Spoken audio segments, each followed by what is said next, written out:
All right, how's everybody doing? Brand new subscriber.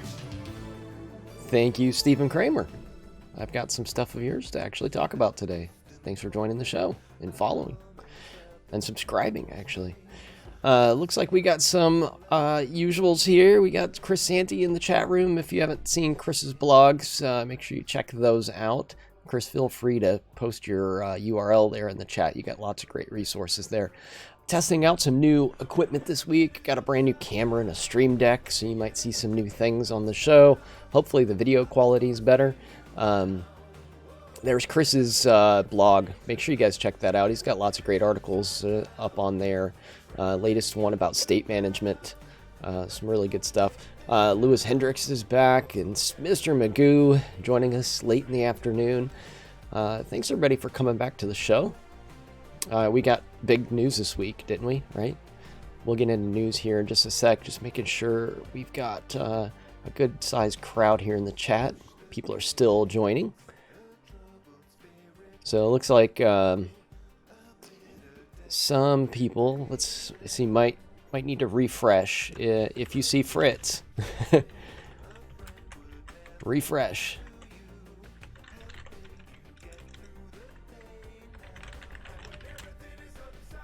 Yep. So sometimes those hosting, I'm hosting Jeff Fritz and some other folks, and sometimes the hosting will take a minute to kick on over.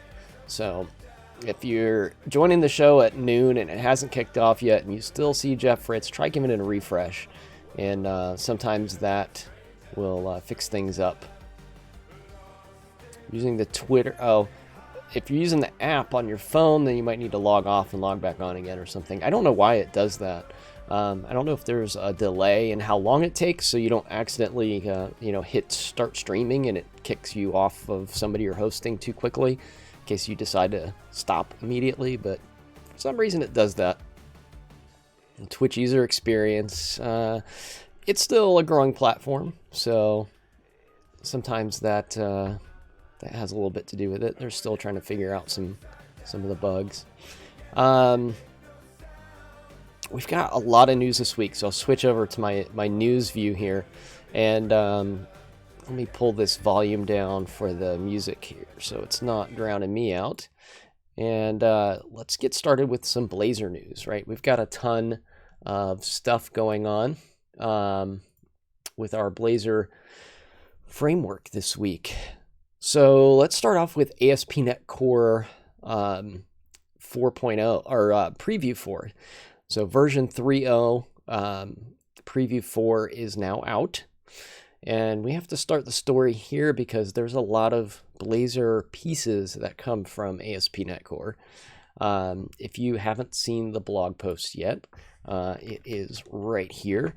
And I think a lot of you have already been able to see most of this and may even be further along and installed this. I haven't gotten it installed yet. I was actually at the Louisville.NET meetup last night, and the bits were shipping as I was opening up the meetup, so I haven't got a chance to actually play with it yet. So there's a lot of goodness in here. Some of the things I want to point out, the stateful reconnection is absolutely awesome. So what this is when you are in server-side Blazor, we now have this reconnect and retry logic built in. So before this version, if you were on a server-side app and you lost your connection, the app just completely stopped working. There was no UI or UX experience there at all, and it wasn't something that was meant to be the long-term solution. Obviously, failing silently is never a long-term solution. So now we actually have some building blocks in here to reconnect, and you get a fail and retry option, and you can customize the UI. I was talking about this in my meetup last night. I hadn't seen the actual code, but I had assumed that they would have built, when I mean they, I mean the ASP.NET team, would have built some kind of UI that we could override, and it looks like they have. It looks like there's some CSS classes for this modal dialog we can override and add our own look and feel to this. So awesome stuff there. And then stateful reconnection after pre-rendering. This is something that I saw community members tinkering with in the Gitter chat room, and let's see, I think it was Lauren that was doing some experimenting trying to get this to work last release in preview 3. Looks like it's baked in now, so you should be able to render Razer component in a Razer Components app some Blazor components and actually interact with those after they're pre-rendered. So that is awesome. That will really be nice for bridging the gap between MVC and Razer Pages and Blazor components. So looking forward to that. And we'll talk about naming in a little bit as well. The Blazor name is back, right? So no more confusing people with Razer components and all that fun terminology. So that is another thing that we'll get into in a little bit. Let's see here. Add Razer Pages. This is, let's see. Oh, so we kept that terminology. I'm surprised this didn't change. So add Razer Pages. Oh, no, wait, that's add Razer Pages. I'm thinking of add Razer Components. So this is for Razer Pages. Let's see what else we have in here. Some new routing. This is going outside the Blazor ecosystem here. Built, let's see, template for gRPC. Some people will really enjoy that.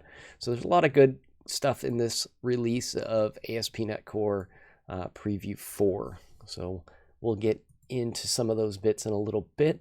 Like I said, I actually don't have it installed, so the plan is for demos today, I'm going to do a quick demo or two, and then we'll try to install these bits live and see what that process is like. And we'll do some more demos after we get the new bits installed. So there is a potential for some failures along the way, but we'll deal with that when we come to it. On to the actual Blazor news. So all that stuff I just talked about came in ASP.NET Core 3.0. Now we have Blazor stuff to talk about.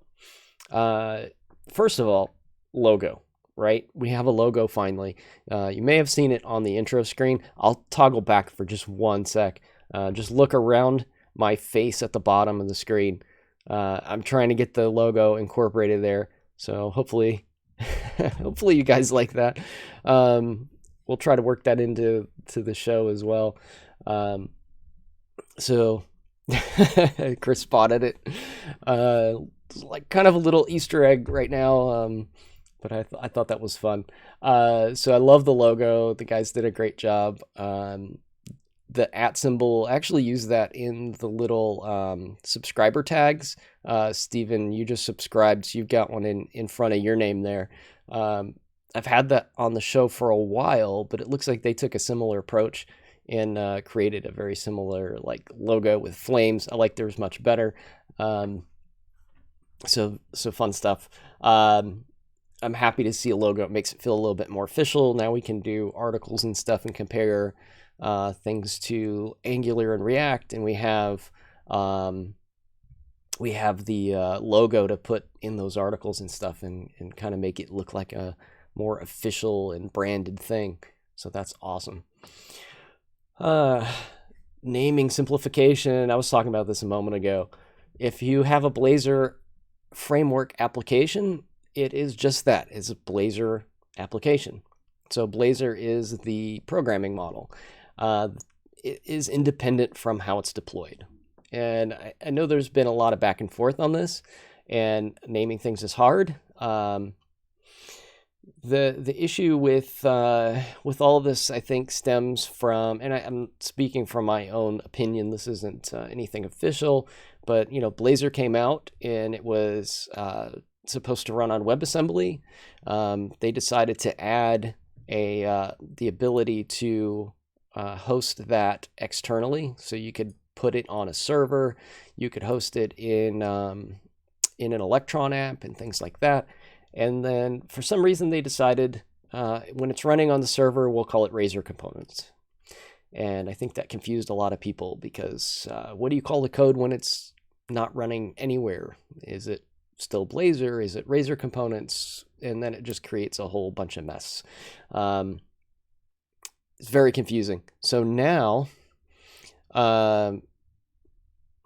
Chad Green, looks like you joined the show and hit follow. Thanks, Chad.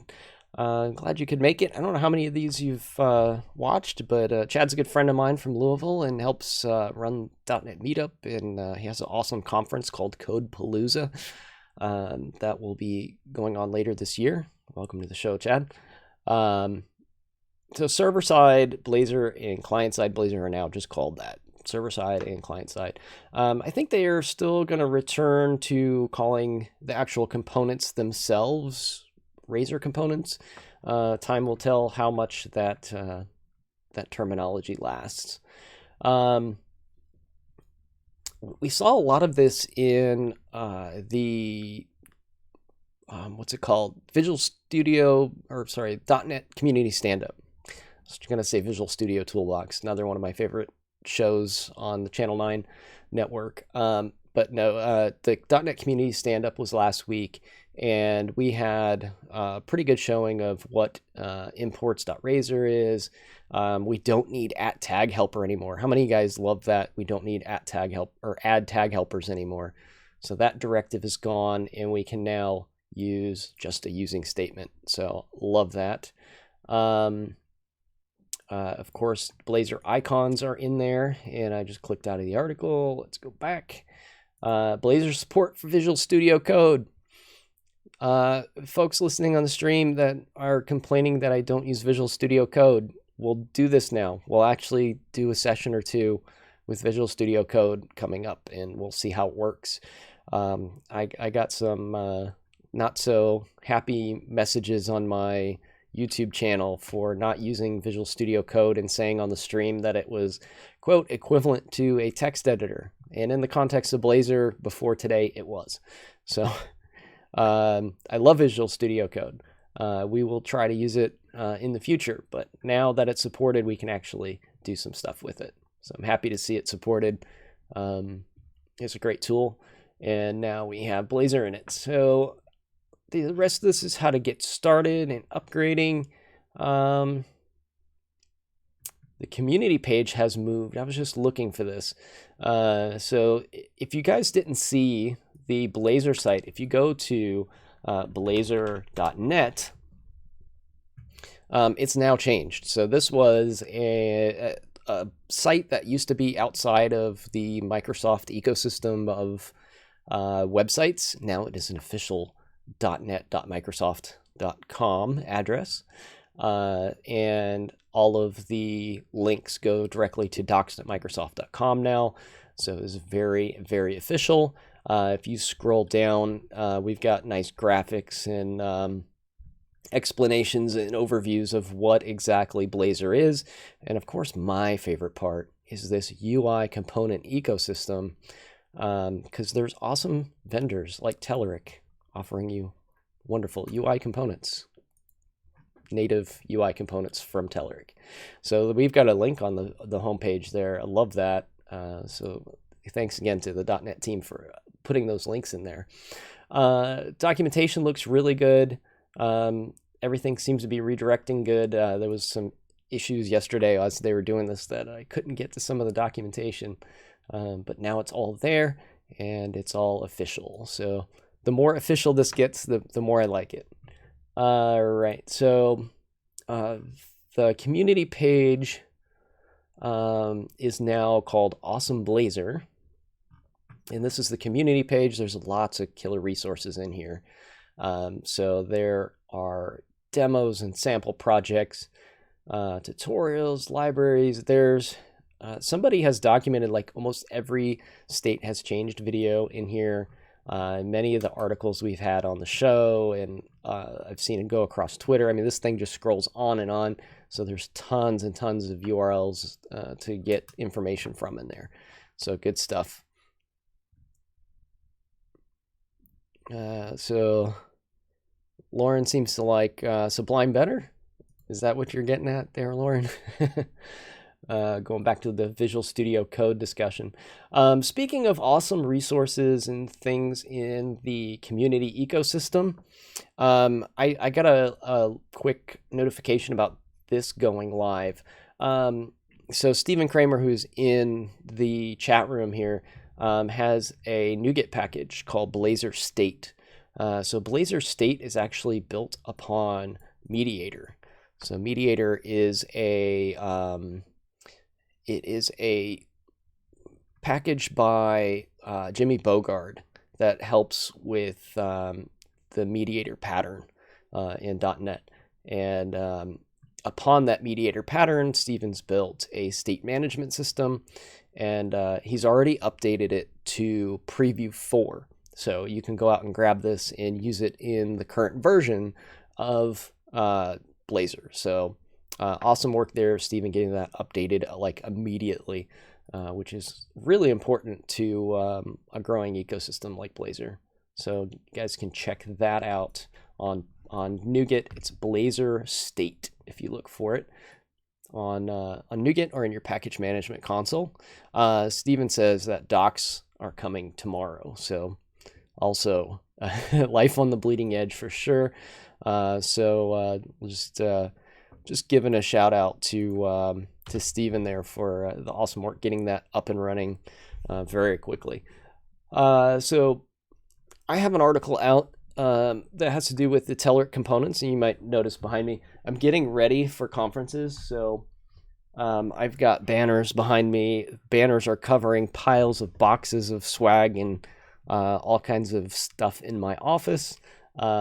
So I do work for Telerik, and if you're new to the show, this is something I am deeply invested in, is getting the Blazor tooling up and going on the Telerik side of things. So we have a data grid, and I'll show you guys a demo of this. I actually built the code for this demo on the show quite a while ago, so you may be familiar with some of it. And it's a little bit of a better interpretation of what I built on the show. So let's see, let me get you guys the right link here. We don't want to put the discuss link in there. We want that one. So we've got, I've got this article. I'll show you the code for it in just a moment, and then we'll dig into some other live demos, not Telerik related, and see what we can do today. So we got some stuff going on in chat here. Lauren says, wish there was an event closer to me. Build is expensive. Build is terribly expensive, travel-wise and ticket-wise. It is a great show. I will be out there. Fortunately, for me, I can do those things through work. So one little bit of advice, if you want to go to these type of shows and they're a lot of expenses out of pocket, see if the job that you work for has a training budget. Sometimes you can pull things out of the training budget that you wouldn't normally be able to pull off. It's a little tip from having to do those things myself in the past. And while I'm speaking of conferences, I have to give a shout out to Stir Trek. I'm doing Stir Trek this year, and I think there might be a few of you out there that are coming. So this is one of the reasons I love Stir Trek. This came in the mail. This is how they do their swag and their conference badges and things. So you get these really cool boxes in the mail, and they're all like tricked out with Marvel because the conference is based on what movie is in the theater, because the conference is in a movie theater. So if you get to check out that box, it's got kind of got my overlay in front of it there, but there we go. So we've got Stir Trek, the box. This is what all your conference materials come in. So we kind of unbox this guy. I've been in here messing around already, so some of the cool stuff's already been taken out. I think I already got the stickers taken and put away, but we've got Star Trek t-shirt in the box. So we got this guy here. They always do an awesome job on the t-shirts. So this is my fourth or fifth t-shirt now. There we go. Now you can see it. So Star Trek always does a fantastic job with the swag. And even the badges are like totally decked out. If you're a Marvel fan, then this is definitely an event that is a lot of fun. So they do a really good job with that. And then, of course, they give you little cool things like this. You got to have a Stan Lee bobblehead. Yep. So I'll add that to my collection of Star Trek things. And if you guys are anywhere near the Ohio area, it's all sold out now. It's happening next weekend. But next year, if you get a chance, check out Star Trek. Did I use the flashlight on the box yet? Yes. So a couple people in chat here are already familiar with the box, which is really cool. But I don't know if this will show up on camera because the camera is very bright. But if I get the box here, yeah, I don't think this is going to be visible. But yeah, it doesn't come through on the feed. Maybe I can angle it just right. Don't know if that's going to work. It's not. So you can't really see it on camera. It's too bright in there, but if you're in a darker setting, you can actually see the characters that have been snapped away. And they're kind of glowing in the background, which is really neat. I don't know if that's like, there's been some fan theories that they're not actually dead. They're just in an alternate universe. So I don't know if that's a kind of a Easter egg to that as well, but could be. I'm not sure. We'll have to see this weekend when the movie comes out. So let's see here. We already talked about the Blazor website. I'll get this out of our way, and then we can switch over to some actual live code. So this is the demo I was talking about with that article I linked in chat. I actually built this on the show 1 week, so it may look a little familiar with some updates. Let's do a Control F5, and I'll zoom that font in for you guys as well while that gets running. Visual Studio is kicking this thing off. It's coming up on another screen here, so we'll get to that app running in just a second.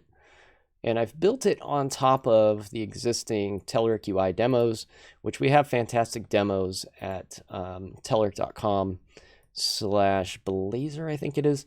But you can get to these demos online. This one's been edited, so I went into the grid demo, and in the templates, I created this master detail view inside of our template, grid templates. So initially you have a grid that looks, let's see, it looks like this, but it doesn't have this column here with buttons in it. And what we can do is click details, and now we get a very detailed view of that data. So we've got 6 data points that are hidden here. So we only have 2 on the grid. Unless we click the details button, we can toggle over to that other view. So how that works is actually really neat. This leverages the components in, or the templating feature in Blazor's component architecture.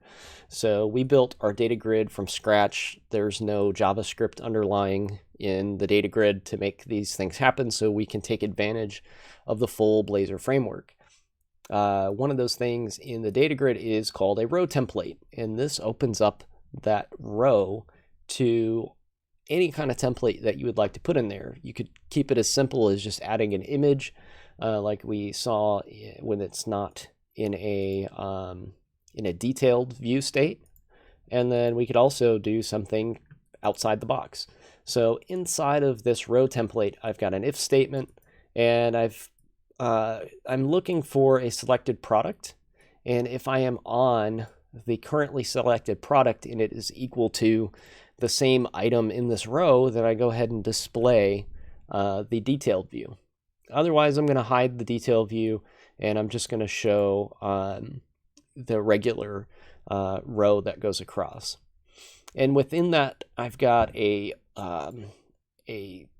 data cell for my table, and I've got a Telerik button in here, and it has an icon set to window, which gives it that little opening window effect. And then I have this on-click event, and this is really important. The on-click event, I'm not binding to any method down here. Instead, I'm just saying set the selected product equal to the one that is currently in this row. So when I do that, it fulfills this selected product equals the current product, and then it toggles the view. So if we look back, I click on that button and it triggers that inline function. And to close it, I just set that same value to null. So you'll see another button in here called close. And here's the close button with the close icon.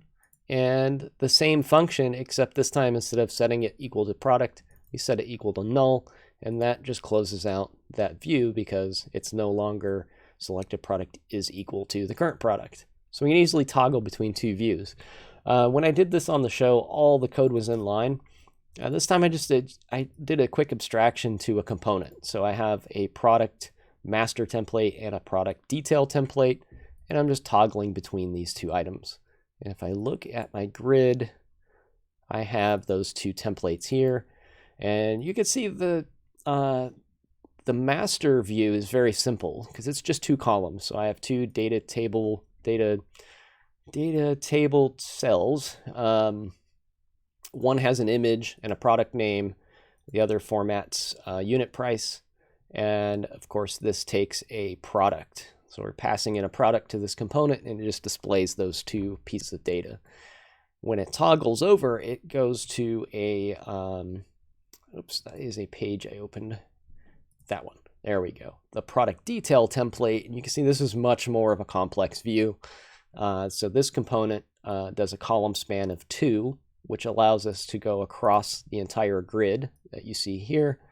We show the product name as an H5 tag, and then it creates a bootstrap row and column and does 2 list groups to display all of those items out. And then I just added the little pills to give it some kind of flair, just to show you.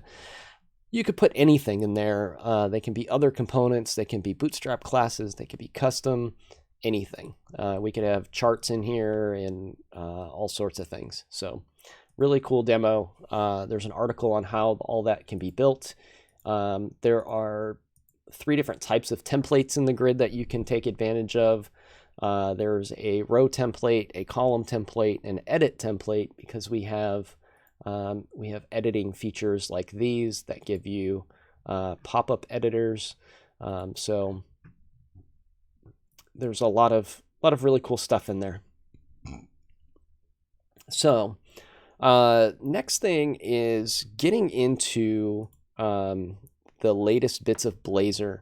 I don't have those installed yet because I wanted to be able to show off this this demo real fast, and I'm afraid that I'm going to break things. I haven't installed it yet, so I don't know if there's any breaking changes that are going to make that project unavailable. So now that I've showed you guys what it looks like, we can actually go to through installing the new bits for Blazor. So how many of you guys in the chat room have it installed already? How many of you are already up to date on the latest version? So I need to install, so we got 2, 3. You guys are ahead of me. This isn't fair. I was busy hosting a meetup group last night, which went well, by the way. Chad, if you're still in the chat room. I just did an basic like AMA session with our meetup group, and part of it is because I work so much on Blazor, almost every question was about Blazor. So the meetup group was very interested in hearing more about Blazor, which is always nice. Have I ever connected with HMB in Louisville? Yes, I know the HMB guys in Louisville very well, actually. And in Ohio too. So the HMB group is fantastic here. They got some really, really great people that work there. So I'm installing the SDK right now. So this is the Preview 4 SDK. So this is going to be the first thing that you're going to want to grab if you're not on Preview 4 yet. So I want to make sure we have that installed. That should light up the server-side Blazor, what do you call it, project templates. And I'm trying to think if we need any additional tooling here. We probably will need to make sure that our template for the client side is updated. So yeah, install the latest Blazor extension from Visual Studio Marketplace. I may need to actually update my Visual Studio. Oh, you work at HMB? Awesome. I know quite a few people over there at HMB. They're great folks. So Jared Ferris up in Columbus, he's really kicked off the group down here in Louisville, and they do a great job. So Preview 4 is installed.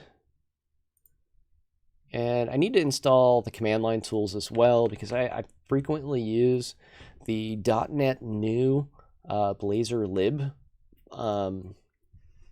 template. So this is a quick copy paste here. I use, if anybody hasn't seen this before, I use ConEmu or ConEmu, the console emulator for Windows. I love this thing. Just give it a little quick shout out. That's the tool I'm using if the console looks different than what you normally see. So there we go. We've got all of our Blazor bits now. Blazor server side, ASP.NET core hosted, Blazor library. That's the one I'm looking for because that's not available inside. Oh, we've got a raid coming in. C# Fritz. Jeff Fritz, thank you so much again for the awesome raid. So as you guys come in, we're going to see a ton of new followers because that's what raids are really good for. Really appreciate that, Jeff. So welcome, Jeff's fans, for joining the show. We are installing the latest Blazor bits that just shipped yesterday. So ASP.NET Core 3.0 Preview 4 shipped yesterday. I literally just installed it like on the show 5 seconds ago. And now we are making sure we have all of the command line templates installed so we can run the few things, or the only thing, this Blazor library. Whoop, trying to highlight, I'm going to drag my thing here. Blazor library is the one template that is not available. Lots of new followers. Evelard Diaz, Commander, Ellie, TBD Gamer, Peace a Pizza. Thank you for a name that I can pronounce. Peace a Pizza. And then another one that I can't pronounce. Thanks for following the show. So the Blazor library, Blazor.NET new Blazor lib, is not available in a file new project for Visual Studio. So it's important to make sure that you have these command line tools installed for Blazor. Let's see what we need next. We have a Blazor extension that we need from the Visual Studio Marketplace. And I'm going to go ahead and just open Visual Studio up and see if that has already been updated, because it is set to automatically update. And it should already be on the latest version. So I'm going to go into Extension Manager and we'll do a quick look in here. So we've got, I can see an update lit up here. And look, we've got the brand new Blazor logo in there. If you guys joining the show right now haven't seen this yet, the brand new Blazor logo, look at that beauty right there. It makes it feel real. It's a real boy. So we have an update, and now that I've installed ASP.NET Core Preview 4, I can update this. So this will give me, and I have to close Visual Studio to get that update to kick off, but now it is here. While that installs, let's give a quick shout out to all these new followers again. We got Rage McMad. Welcome to the show. Thanks for following. And Phoenix Firewings. Welcome to the show. And Nagogo or Nagago. Thanks for giving me a follow. And Prototype, yeah, the logo is really well done. They did pick a really good design, I think. They conveyed the message of Blazor and kind of like the little flames. It almost looks like the Red Wings hockey logo, but with an @ symbol in it. But it's really cool looking, and I think it'll look nice when we go to something like Build and they've got shirts and hopefully stickers and maybe some other cool swag. I've got some of my own swag as well. If you look below, you'll see the Blazor POW R glove shirts. They kind of look like that. So I've had a little fun with the brand myself. Had one of those on at the meetup last night. So if you were at the meetup, you might have seen that. So we need to install this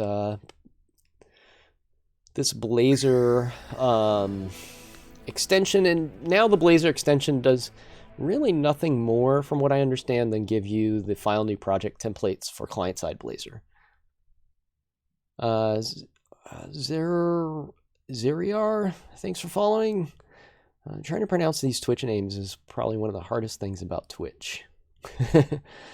Bite Me, thanks for the subscribing and taking advantage of the emojis. Did we get to play with Preview 4 today? I'm getting there. I'm installing everything right now. I normally wouldn't do this live on the show, but it kind of dropped in the middle of a commute to my meetup group last night, where I presented, so I haven't had a chance to install the bits yet. I want to kind of walk through the installation on the show anyway for those who haven't seen how you get this done yet. So we just installed 3 pieces of software. We have the ASP.NET Core Preview 4, ASP.NET Core 3.0 Preview 4, it's a mouthful. That was just installed. Then we went into the extension manager and installed the Blazor extension for the file new project templates in Visual Studio. And then also we installed the .NET command line tools because there's some templates in there that we don't have. So there's 3 things that are really key to working with Blazor that you need to install right now. These will get better over time as well. The more Blazor gets integrated into ASP.NET Core now that it is out of experimental, the easier these installations will get because there'll be less places to go and install separate pieces of software. So let's see. Thank you for following.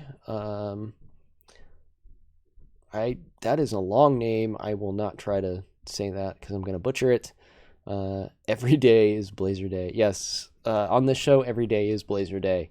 That is the focus of the show. Blazor State has changed. So now we should be able to actually go into Visual Studio. And I'm still running on Preview. I may need to actually update my Preview version too, because I've been slacking on that. I stay behind the Preview just a little bit because it tends to break stuff when you update it. So we will see what happens. Let's try doing a brand new file new project.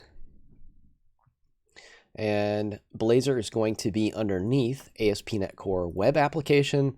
I'm going to change directories here. I have a pile of unused code that needs to be deleted from that one. So I have a directory right here. All right, we'll call this one 4.0 for ASP.NET Core Preview 4. And we'll go ahead and see if we have those brand new Blazor templates now. So did 2019 break anything for you? If you're using 2019 non-preview, there are some special setup instructions for getting the Blazor bits working. You should stay on preview. If you're not planning on staying on preview, I do have a blog post on it. So the blog post is called Visual Studio 2019, Where Did Blazor Go? And you can find all you need to know about where Blazor went when you installed 2019 non-preview. So the non-preview version does break things. So yeah, you may need to install reinstall the ASP.NET Core previews and things like that if you're just installing the non-preview version. And look at this, we've got the ASP.NET Core hosted and client-side and server-side applications. I'm trying to figure out why they are ordered in the manner that they are. Not quite sure. It looks like they're in alphabetical order or something, but then it goes to W, and then there's another Blazor server side down here. So I'm not sure how these, how the order of these happens, but looks like you have to scroll down a bit to get to the server side stuff. We'll choose the client side here. I'm not going to worry about hosting yet in this scenario. So let's go ahead and create a new project in here. There's an open item to the group then. Oh, okay. So Chris is saying that that's already been addressed. So they know it's out of order. It's probably something, I mean, I'm just guessing, but there's probably some sorting thing in there that's just not meant to sort them logically. It's just more of a, there's probably some arbitrary order that they're falling in. So everything looks similar here. We've got an imports.razer file now. So this is a little bit new. Or sorry, no, that was not new. I'm looking for the hosting. That's on the server side. Server has a hosting. Actually, that was renamed, wasn't it? Imports used to be, I can't remember. But let's give it a Control F5. Let's just make sure everything works. And we're going to compile successfully, it looks like. And we are tree shaking, or IL, and what's it called? IL linking is taking out things that we're not using. Yeah, it used to be view imports. Thanks, Steven. I don't know. I guess because they are not views anymore. They are components. Then view imports is not the correct terminology. So now it is imports. So I'm sure I will have some documentation to go update. So we have everything working. So that installation was completely successful. And we have a Blazor 4.0, or what version of Blazor is this now? I know it is preview 4, but Blazor, that's right. Blazor now aligns with the ASP.NET Core numbers. If I am correct, this is Blazor 3 preview 4. So that convention has changed as well. So I don't see anything too different in here, other than the imports file has changed. They documented this pretty well. Daniel did a good job explaining what all of the changes were that were coming. Everything is now razer.razer files. So goodbye CSHTML. I know this will upset Janescu if he's around. He didn't really care for the razer naming, but it is here now. So everything is .razer, and that differentiates the razer pages versus razer components. New folks in the chat room that came from Jeff Fritz's show. How up to date are you guys? I thought you might be there, Janescu. He's CSHTML man for life. New folks to the chat room. How familiar are you guys on the .razer or Blazor components stuff? Would you like a quick deep dive into why they decided to change the name and what the difference between a razer view, and a component are? Because there is a big difference. between a component, counter for example, and a CSHTML file. So we can do a quick, let's see here. I am getting some tooling that looks like it's not happy. So I may need to update my Visual Studio instance here. So I'll do that here in a moment. So I'm going to do a quick deep dive here. It won't go too deep, but it'll go deep enough. So there's a new razer file name. Let's zoom in here. So you'll see in my pages, we have components. These components are only pages because they have a page directive. So if I go into my counter, you will notice at the top, I have a route called page counter. This counter actually can go anywhere and be put anywhere. If I go to my index page, you'll notice I don't have a counter on my index page, and it says hello world, but I have a counter that has a route of counter, and I can click on that. So if I go back to the home page, I can actually reuse this. Even though it has a page route, it is a component. Oh, sorry. Even though the counter has a page route, it is a counter component. And I can reuse that logic, for example, on my index page, and I can say counter like this. I should get IntelliSense, but I think I need to update my Visual Studio. We'll do that in a sec. I just want to kind of show how this works. So now I have a counter on my home page, and I can click on that. See, it says hello world. Now I have my counter. If I go to the counter route, here's the route. I have another counter. These are two separate instances of that component. So components are able to act as pages in razer or Blazor, and they are not your typical CSHTML file. If I dig in deeper, if I go to a file view, and Visual Studio hopefully plays along, there we go. Inside of my bin directory, let's take a closer look at this guy. You will see, or sorry, not my bin, my object directory.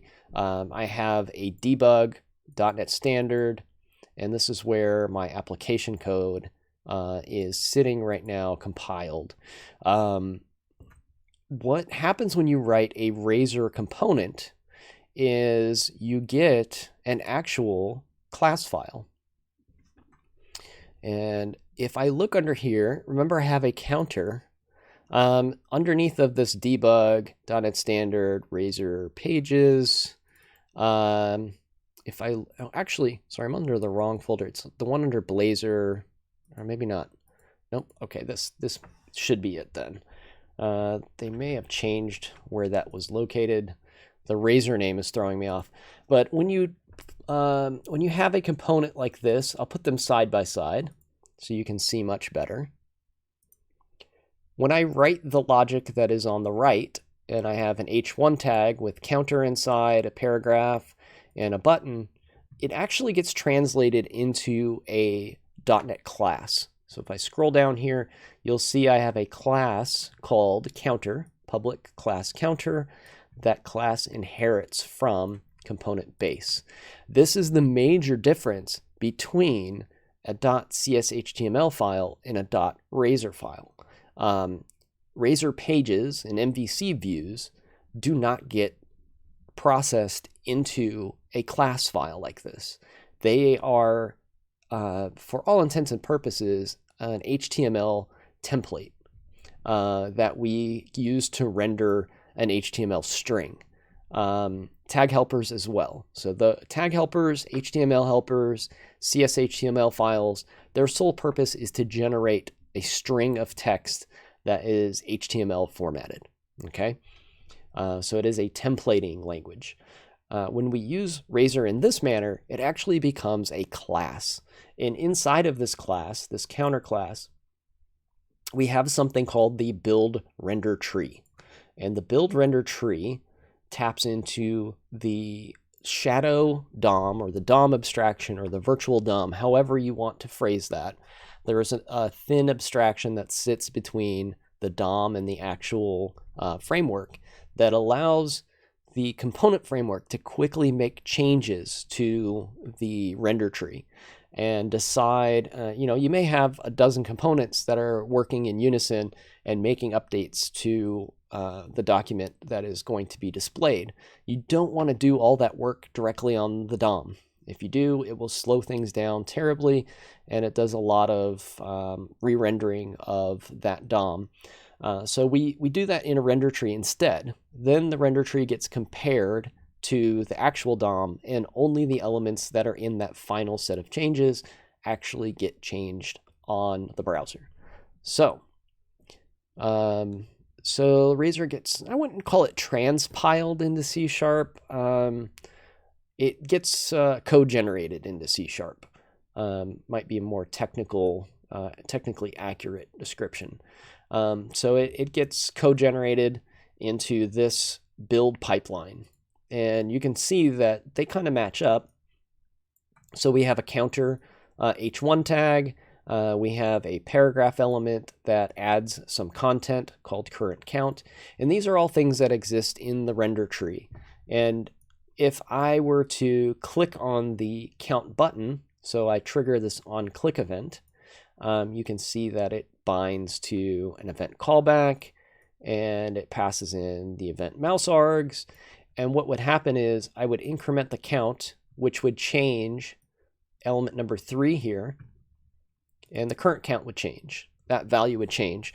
Then the framework would look and it would see that the last time item 3 was 0, this time item 3 is 1, and it needs to repaint that item in the DOM.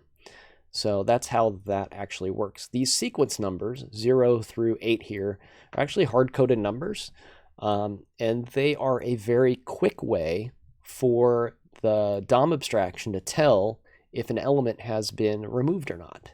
So if for some reason I had logic that removed this paragraph, this entire paragraph here, it would easily be able to see, well, now my count is 0 and then begins at 4. So these elements can get taken out of the DOM without causing a lot of overhead. So that is how sequence numbers work. So this is one of the primary reasons between CS_HTML and razer. So razer gets a razer component, or a component for Blazor, gets generated into a class file that has a render tree implementation in it, where a CS_HTML file produces a string of HTML text. So that is your Blazor deep dive for today. If you are new to Blazor and razer components and trying to understand kind of the nuances of those things. Now, I'm missing some IntelliSense here, and I really want to get it back. So I am going to look for this update. So my Visual Studio needs to be updated. I'm going to go ahead and kick that off and let that restart. So hopefully that explanation helped. I see a couple thank yous in the chat. You're very welcome. I think that is a very important thing to know about Blazor, because when you're building Blazor components or components for Blazor, especially for us here at Telerik, we want to build those things using the Blazor framework at its core, and we try to use as much of it as we can until we hit a part that is not supported by WebAssembly, and then fall back onto JavaScript when absolutely necessary. There are others who are wrapping components that already exist for JavaScript. There are many JavaScript component libraries out there. We have some of them with Kendo UI brand, and it is very quick and easy to just wrap those things up and ship them as razer components. However, the problem is when you do that, you circumvent that render tree, and you are outside of the rendering pipeline of Blazor at that point. So you don't get the performance out of the shadow DOM or the virtual DOM, the render tree, that you would normally have. You also lose things like templating, and you have to add a bunch of kind of leaky abstractions to get things working. I've got an article coming on it soon. If that's something that you guys are interested in, I will probably be talking about it on the next show. Can you inspect and manipulate at runtime the razer tree or the render tree? Not sure that you can. It's baked in pretty deep inside the framework. I haven't done that myself. You can build them manually. So when the editor comes back up, I could show you how to build those manually real quick. Actually, while this installs, and Chris has actually an article on this. So I'll go to Chris's article since, for one, Chris is here in chat. For two, he's got some great stuff here. We can actually show some code while that install happens. So Chris has an article on building the render tree manually, and there's a link to it. So if you look at his article, there's some examples on how that render tree gets built in a manual way. So you essentially are creating that component by hand. You can override the build render tree method, and then you can hand write these methods yourself. So you can build it this way. It's very similar to a JSX if you're coming from a React world, but you can actually absolutely build your render tree out like this manually. This isn't a runtime thing so much as it is a design time. So you can do this, but there are some caveats to it. That sequence number is very, very important, and you don't want to do something like this where you're setting that sequence number to some type of automatic index. The reason is you need something that is entirely predictable. You need a constant value and not something that could possibly change. The reason is if you have an index value that could possibly change every time the component is rendered, you are completely going to break the render tree's performance.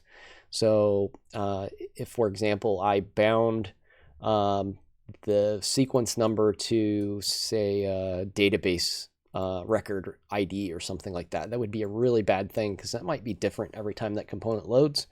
And then the framework will see it as a state change every time and try to update that value even when it hasn't changed at all. So like there's very heavily take a lot of caution, I guess is what I'm trying to say, when building those things manually. But you can do that yourself if you want to. It's not recommended though. So I think my install is almost done. It says it's finishing up. So hopefully I will get my IntelliSense back and we can continue building some things. I'm going to try to tackle a question I got on Twitter. Unfortunately, I couldn't find the question. It is a question of what do you do about titles and SEO?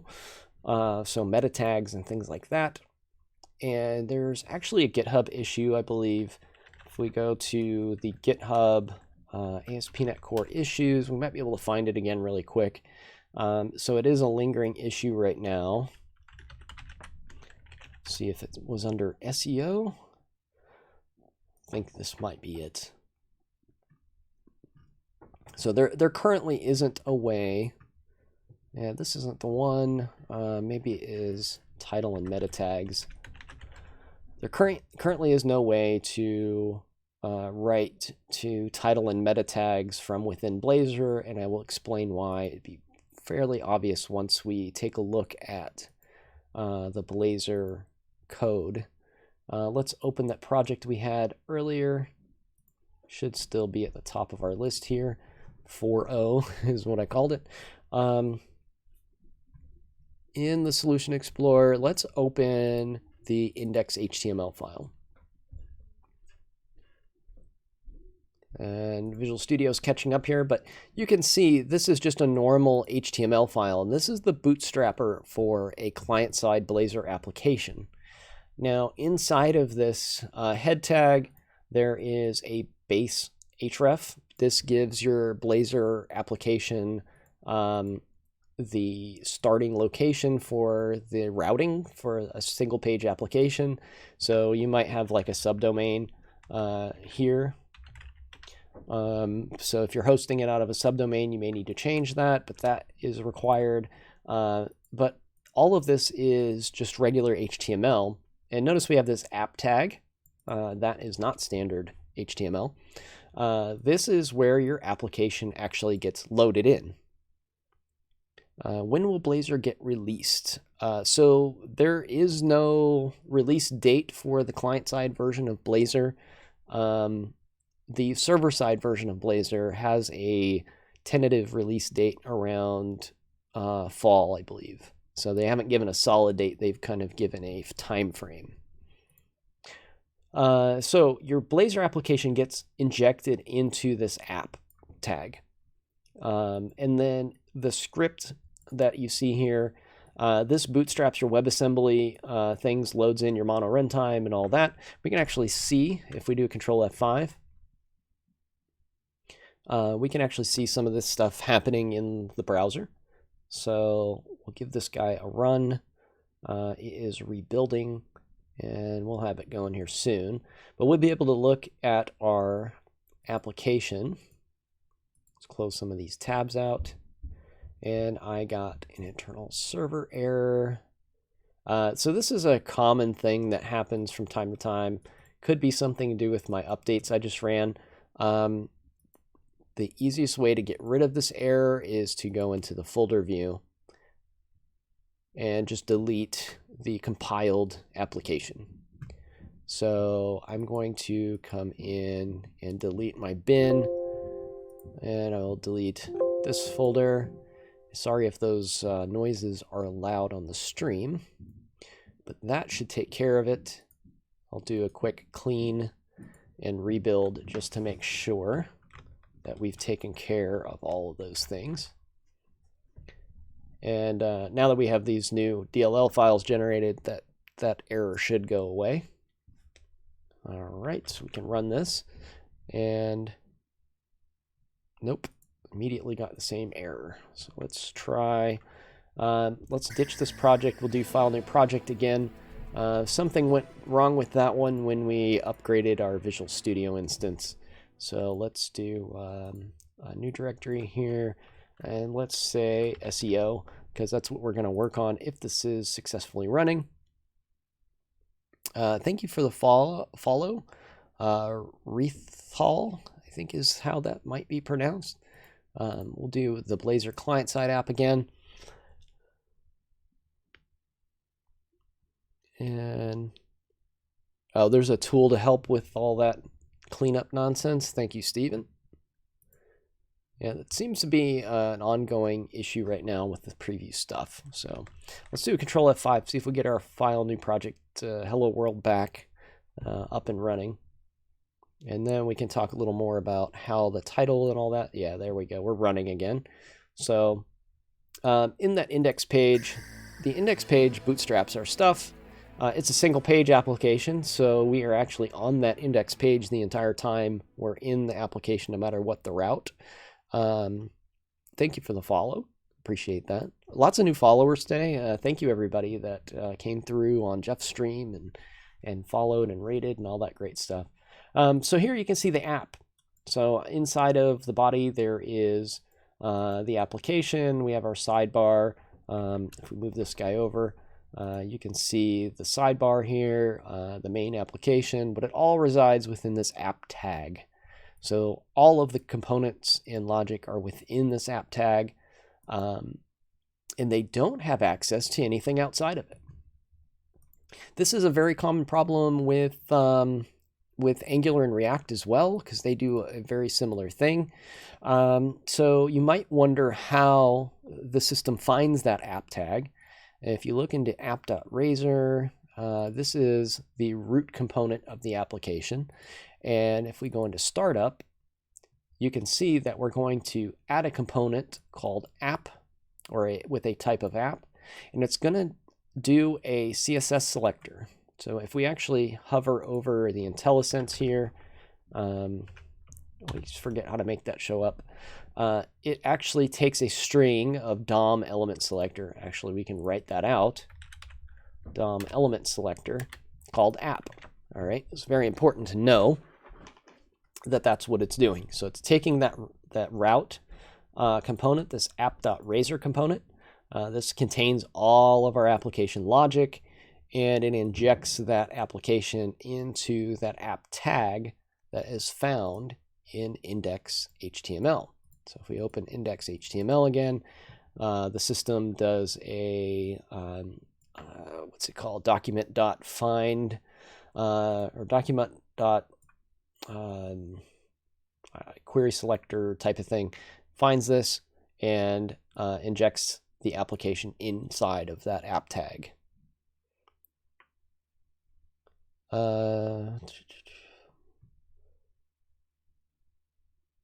I am not sure what that question is about, but I don't know if that's something that's worth addressing on the show right now. So we're going to load that into the application, and then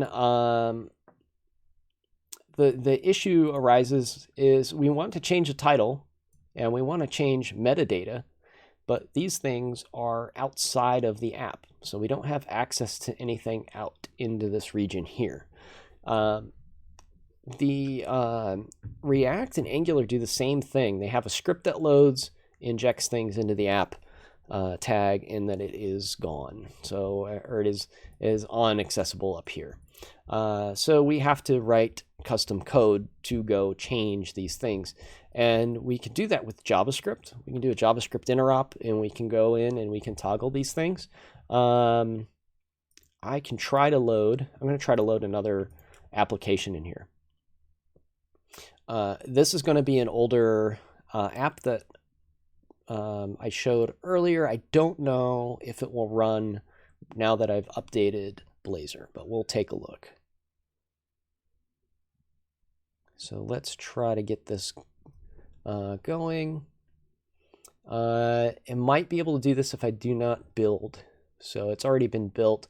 Let's try to do debug. Whoops, debug, run without debugging. I forget where the run without. I could do it from the command line. Let's see if this just does a trick. Hopefully it doesn't get any build errors because we've updated. And it did. It failed. All right, so this hasn't been updated. So let's take a look at the code though.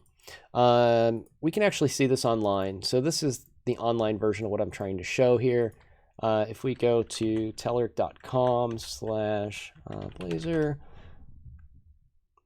that's the wrong URL. Let's go to demos. It's demos.telerik.com/Blazor.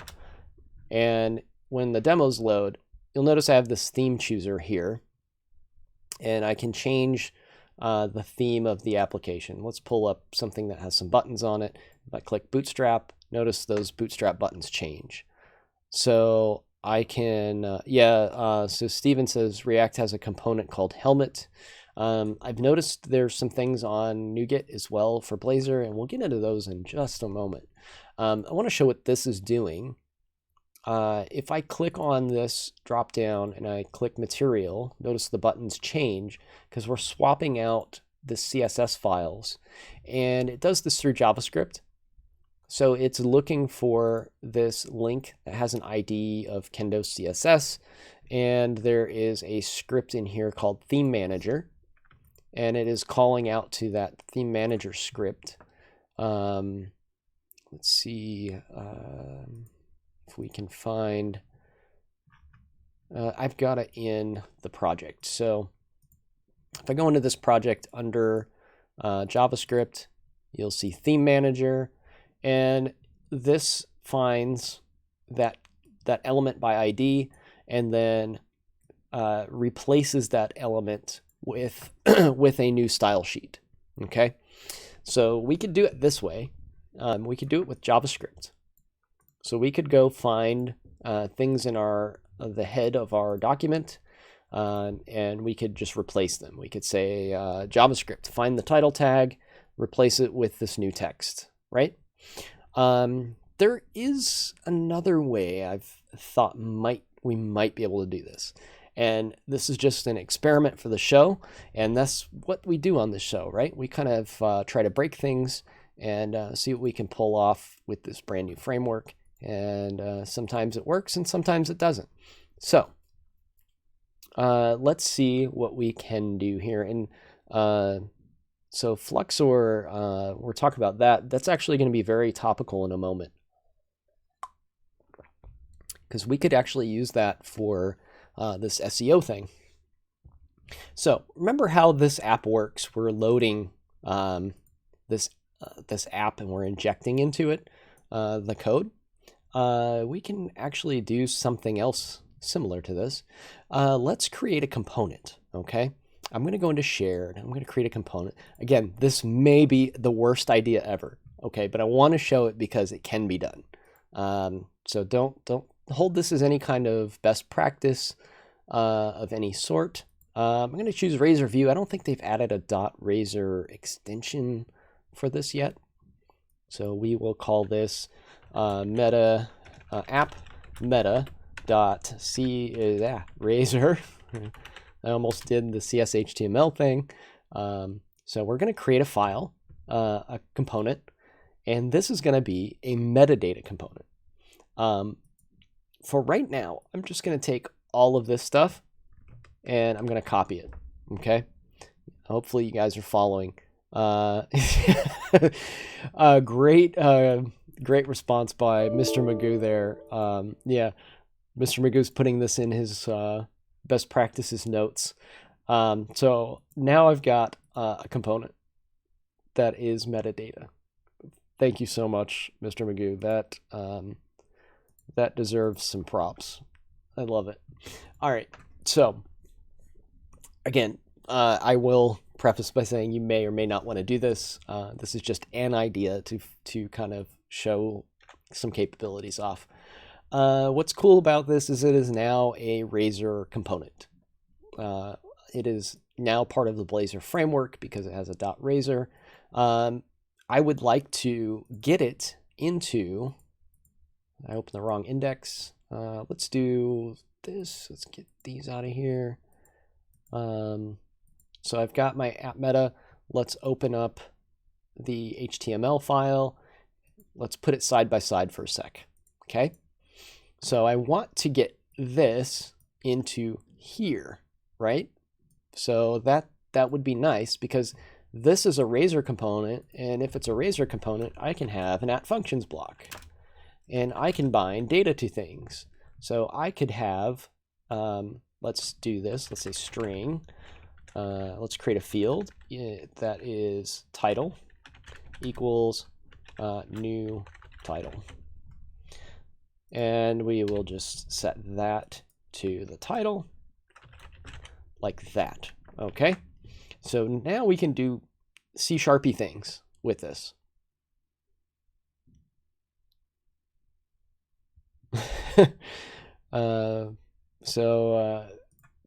Mr. Magoo is saying this is a very brave task. So anyhow, we're going to keep going down this path for now. What I want to do is I want this there, right? I want all of this right here replaced with my component. Now it is an HTML file, it's index.html. So I cannot do anything like this. I can't say app metadata. It's not going to recognize a component in HTML. So that is not a recognized thing. We can't put a component there. But remember how this works. This is how Blazor works. When it starts up, it looks for, it uses this add component method. It grabs the component of type app. It selects an element and replaces the content. So check this out. What we can do is I'll duplicate this line. And my component is called app meta. And I want to select the head of the document like that. So this is something we can do, not something we should do, right? Not something we should do, something we can do. Let's see what it does. All right, we'll control F5 again. And there is a build error. App meta cannot be found because it doesn't know where to locate it. I dropped. If you look at app, there it goes. Control period fixed it for me. So what that error was is if you look, app meta is under shared, app is under the root of the application. It just needed a using statement basically. So we'll control F5 again, and let's do this one more time. And it looks like we have a successful compilation. The page is loading, and notice that flash of text. If you didn't see it, I will reload this app again. So let's do this. Let's do inspect. We will empty cache, hard reload. You will see an unstyled page for a second. So you see it loading. It's going to be very quick in there. You see it change. Now we have the new title displayed. So it no longer has, flash of unstyled text. It's like more like flash of, we removed all of the metadata, all of the CSS files and everything, and then republished them. So you'd get that on the initial page load.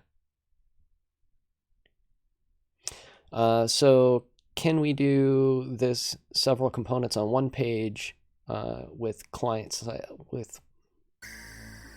Not sure what the question is pointing out. Can we do this several components in one page in client site Blazor? Yeah, so I think the question is regarding what we just did here.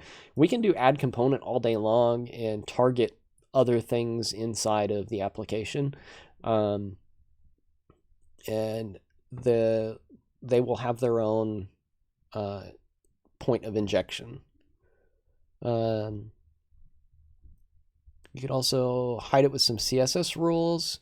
The CSS, though, I don't know where you're going to put it, because we're actually, like, what's actually happening is for a split second, we're removing all of this, including any CSS rules that would try to hide it, unless they were in the body, and then poof, they come back.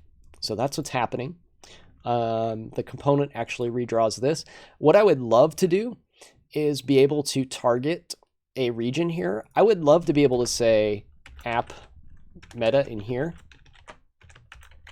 and just put things inside of it that pertain to what I'm refreshing, and watch what happens. So let's say I wanted to add the SEO title here, and that's all. Okay, let's pretend that's what we're going to do. And instead of selecting the head, let's select app meta, and we will rerun this application. So let's do control F5, and this is what happens. So it's reloading. We no longer have the flash of thing. Oh, actually new title worked. So this actually worked better than I expected, but here's the problem. We broke stuff, and it is working. I'm not sure what this would do in other browsers, but notice the markup. So let's do this. You can see HTML and then head, and then for some reason, since we added this invalid tag, Chrome decides it's going to move all of this to, and it put inside of it everything else that was in the head. So yeah, head is empty, and it's decided it's going to move. Thank you, Chrome, for making this decision for us. It's going to take everything and put it inside. So make it a div. Let's try to make it a div. Let's see what happens. First of all, I'm not sure if what the selector capabilities are of the DOM element selector here. We can try this. We can say div. I think we're going to end up with the same problem though.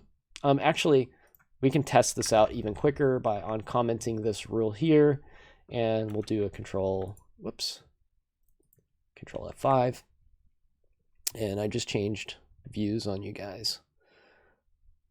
There we go. Sorry, I hit a button on my keyboard that threw that all off. So I didn't update the app meta. I just took it out completely for a moment because I want to see if I add a div.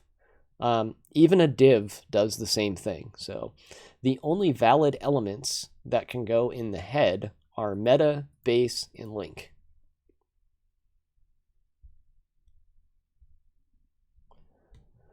So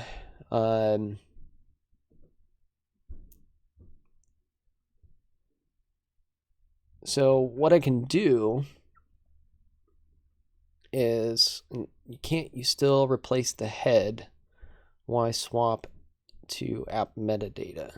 I'm not sure what you're asking there, Mr. Magoo, because the issue I'm running into is if I have anything in the head, doesn't matter if I'm targeting it with Blazor or not, if I have anything inside of the head of the page, let's focus on this.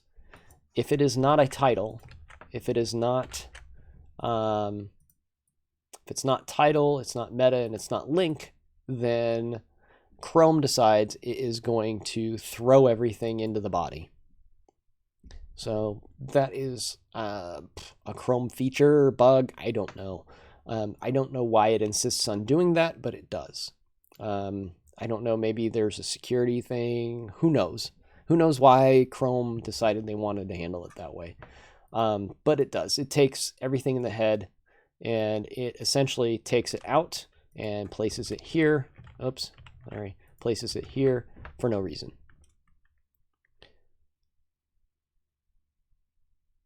Yeah, so that's exactly what I was showing, Mr. Magoo, is that is why I'm replacing the head itself, is because I cannot append to it.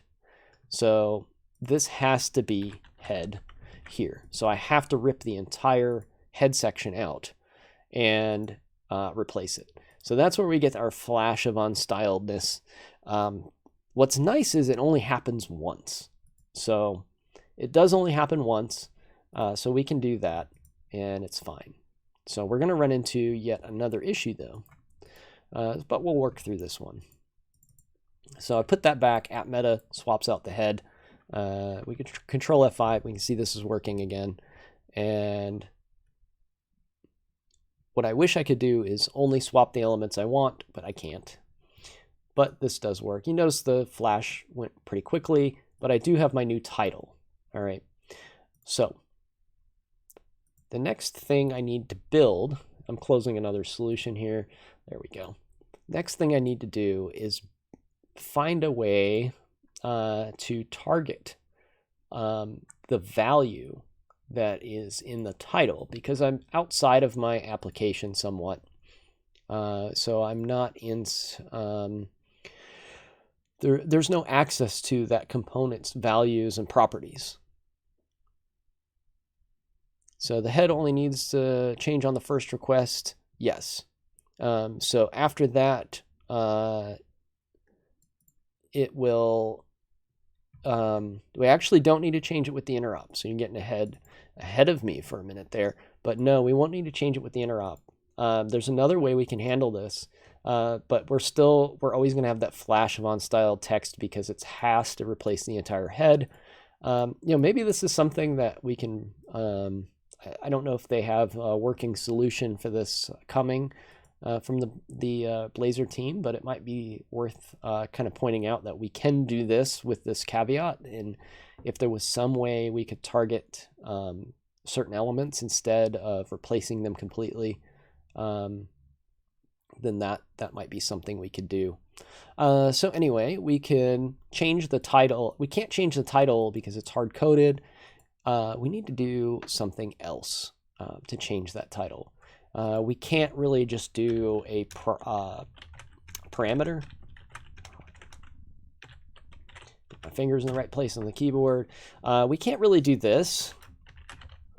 And oops, say string and have some sort of parameter because we still don't have a way to get to it. So what we can do instead, and I saw Peter Morris was on here earlier, his flexor pattern would come in pretty handy here. We can do something similar to that. So I'm going to create a new class. I'll just throw it under shared because we already have a reference in there. So we'll just do new class and we'll call this metastate.cs. So this will be metastate, and in here we can say string title equals, actually let's not set that because we're going to want to set that independently. This just gives us a container for setting the title. Right, so now we don't need to do anything here. What we need to do is inject this. So again, this is a component, so we can use C# in here. We can say, not inherits, inject, and then we want to inject a shared dot app meta, or nope, sorry, I called it something else, metastate. There we go. So we want to inject the metastate as state. We'll just call it state, and then we can say state dot title. All right, IntelliSense, thank you for. Oh, I know why it's doing this. So what I'm trying to do is not correct. I need to override the on init function, and then on init, I need to set it. So I need to say title equals state.title. And that probably isn't a public string, so we'll make that public. String of property title. Now we can come back and say title. Okay. So now we have a method of setting the title. Let's go back to our index page. Wrong one. We don't need to go to the HTML one. We need to go to this one. And now we have to set that value. So again, we'll steal this injection code here. And on our page, we'll say state and function. And then we need to set on init, protected overrides on init.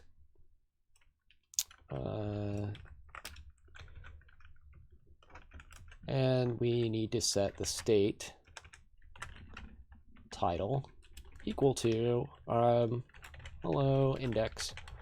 So we can set this to anything we want. Okay.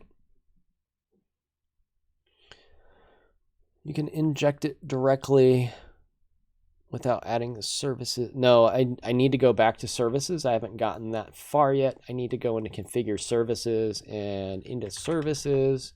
So you guys in the chat room are always excellent and one step ahead of me. So we need to actually inject that service as well. So it is called meta state. That should do the trick. So that will actually make it available to our components. And I made a view model. Basically, it's very similar to a view model. And now I'm going to run this and we'll see what happens. Okay. So we are going to spin this guy up. It is loading off screen again. Still haven't figured out how to make it not do that. Got a flash von style text. We have hello index. So that's nice. So it's kind of static right now. So we're going to have to implement this on every page. Why scoped and not singleton? Great question. I did scoped because it's a good habit to have on what's it called? On Blazor. When you register services on server-side Blazor, if you use add singleton, then those services get registered for all users. So those values become static across all the users, and you can have data bleed back and forth between other users. If you use add scoped, then you don't get that problem if I decided to host the server side. But singleton would work in this instance. Okay, so it's just my force of habit right now in case these things get put server side, somebody doesn't have issues. So now I have this that I can use on any component. So let's go ahead and add one to the counter, and we can put that same injection here, and then we have to add this here. Now this might get a little monotonous. I haven't thought of a better way to do this yet, to make it go across all pages, I guess all pages would be the right terminology here, all components with a route. But let's continue with this for a minute and see what happens. We can say hello counter. So this is going to be interesting here, and we'll rerun this, and I know why it's going to be interesting, and we'll see if you guys figure it out. So I have hello index. I'm on my index page. I come over to counter, and I didn't update my hello index. Why is that? I'm on the counter page. I know I'm hitting that init function. Let's try this. Let's hard reload this. I'm going to just do enter in here. Now I have hello counter, but if I go to home, it doesn't update. Some of our veteran Blazor users will probably know what's going on here. State has changed. Thank you, Stephen. So just as the show is named, Blazor state has changed. I named it after a function in Blazor that needs to be called on a change that is outside of the normal behaviors of the system. So things like an on-click event in Blazor have an internal state has changed call. So state has changed tells Blazor to re-render something. And right now we have a meta component that has our metadata in it. And we've changed the title, but we haven't told Blazor to re-render the component that has our metadata in it. So what we need to do is set up some sort of property or function. We can actually create a property and trigger it on get and set. I'm going to do it manually for now. So what we need is something called void. We'll just say call state has changed, just to give folks an idea of how this is actually working. And then state has changed will get called here. There's way we could we could use iProperty, notification change. There's a lot of ways you could handle this, but I'm just going to give you the most dead simple way of doing this. Actually, this needs to be we should be able to call it directly public. We can do it like this for now. So we can just expose that function right there like that. This is kind of the lazy way to do it, but there's lots of ways to implement it, and you guys can choose your own. And we should be able to call it now. Let's see, we still have title here. I've done something wrong. Let's do a quick rebuild here. I'm missing identifier. Oh, it doesn't like that. That's not the issue. Not seeing it coming up in IntelliSense. So I'm missing something to make that available.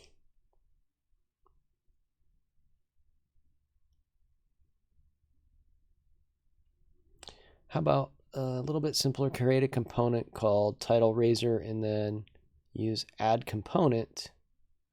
Yeah, I could do, so Mr. Magoo is pointing out the fact that I'm replacing the entire head of the application to get the title. I could just target the title and replace directly the title. There is another thing that I want to do later though, and that is if I am worried about SEO, there are other tags that I need to replace as well. And I don't have those tags yet. So I'm kind of mentally planning ahead. I just haven't got there quite yet.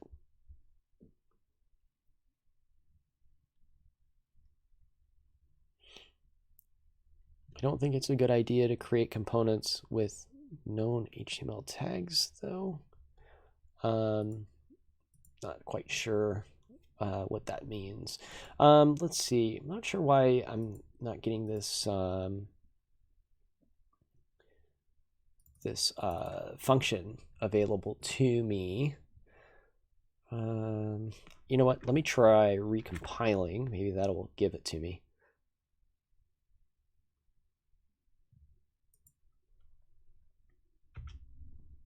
Yeah, I'm not sure how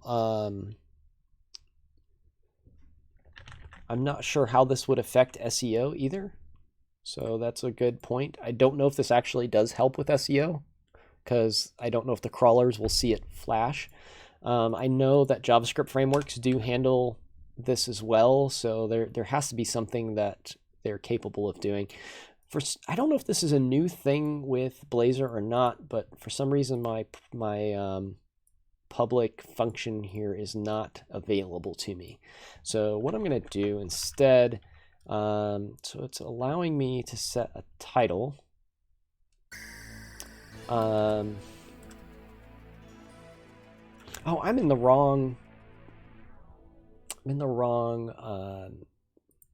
part of my app. I know what I'm doing wrong now. Jeez. Okay. So my mistake. So I just got a little confused there for a moment.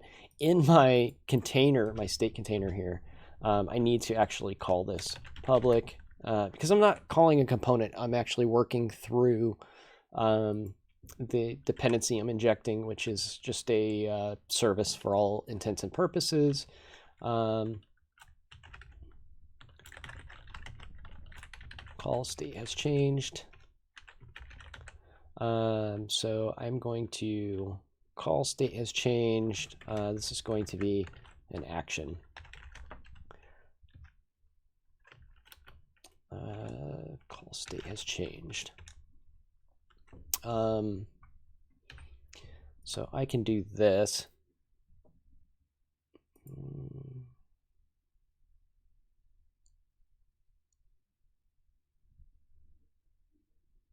I'm not. Oh, geez. Okay. So I can set up an action like this that I can apply things to, and I can subscribe that way. So I'm just piggybacking off of the action there. So why aren't you updating the state of the class rather? Yeah, that's Chris. That's exactly. Wouldn't it be better as event callback? Possibly.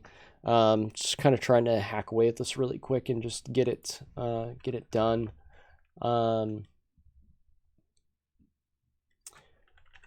So this would be, and we can continue to kind of state. We can evolve this as we go. I'm just trying to go through kind of the baby steps of getting this done. So we can do something like that. Cannot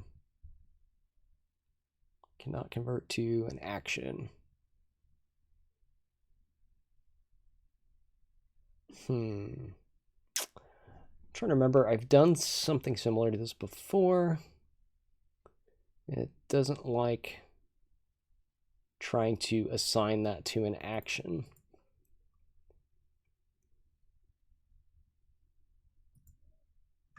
So another thing we could also do here is when we can create this as a property. So let's try this route. And we can say the property string title. And then we could assign state has changed whenever this property changes. So... Oh, no braces was the issue there. Oh, yeah, of course. Jeez. Thank you, guys. So, yeah, that did the trick. I was assigning the method call, not the method itself. So now we could actually call it that way. We could do this, much better way. I'm just kind of going through kind of the mental steps that people may follow in doing this themselves. So now we can call state has changed indirectly like that. and we actually would have to do this on every call. So while this will get it to work, we could also build it into the property itself. There's a lot of ways we could listen for a change and make that happen. We could use property notification change, but the idea was just to show we have to manually invoke at some point state has changed, and that didn't work. So it's not calling it correctly for some reason. Let's see here. We've got the meta state that has this assignment. Did I not? Oh yeah. I forgot to. I'm not calling it. I'm doing this completely wrong. So in this component, I need to call state has changed. I did this backwards. Where did I actually put state has changed? I'm not calling it anywhere. So in meta state, so I kind of goofed this. I actually need to call it, not set it. So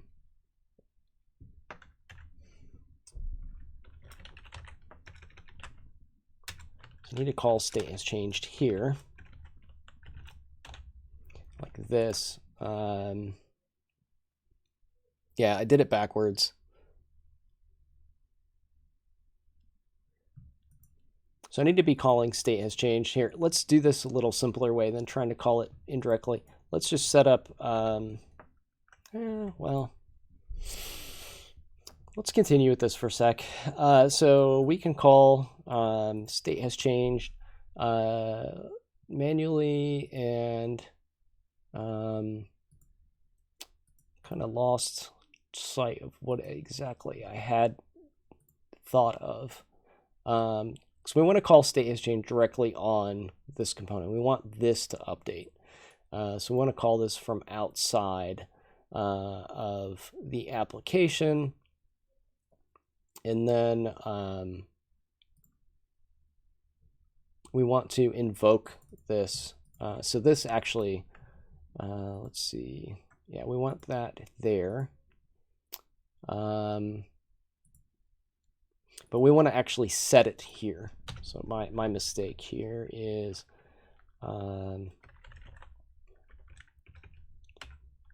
let's see. So when we initialize this, we want to set that. No, that's not right either. I've actually dabbled with this before. Let's see, one sec here. Give me a second. I've got a similar implementation of something I want to go grab from some archive stuff. So in my repositories, I've gotten a little bit off track with my thinking. Sorry about this, guys. All right. Let's try this.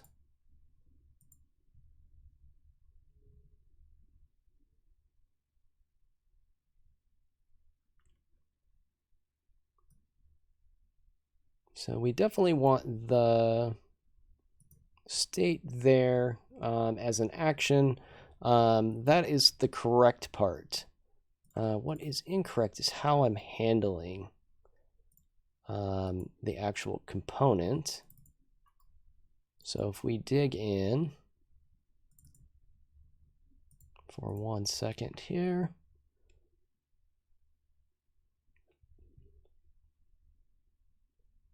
Yeah, so, okay, Visual Studio Code is open in my other screen here, and it's giving me problems too.